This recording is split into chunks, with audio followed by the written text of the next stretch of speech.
আপনি খালি বলছেন আপনার কাছে কিছুই নেই, আপনার কাছে কিছুই নেই।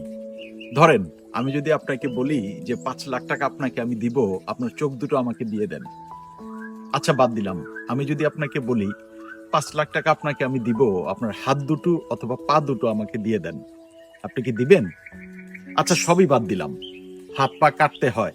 হাত পা না কেটে আমি যদি বলি ৫,০০,০০০ টাকা আপনাকে দিব, আপনার কান দুটো আমাকে কেটে দিয়ে দেন, তাও আপনি শুনতে পাবেন। আপনি কি আমাকে দিবেন? আমি জানি সবগুলোর উত্তর হবে না, দিবেন না।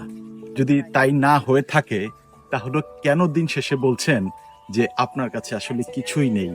কিন্তু আমি আপনাকে বলবো থ্যাঙ্কস জানান সৃষ্টিকর্তাকে, যিনি আপনাকে আমাকে সবগুলো অঙ্গ প্রত্যঙ্গ দিয়ে সুন্দরভাবে সৃষ্টি করেছেন। তাহলেই দিন শেষে দেখবেন আমার আপনার মধ্যে কখনো কোনো অতৃপ্তি থাকবে না যে আমাকে সৃষ্টিকর্তা বা আপনাকে সৃষ্টিকর্তা কিছুই দেননি।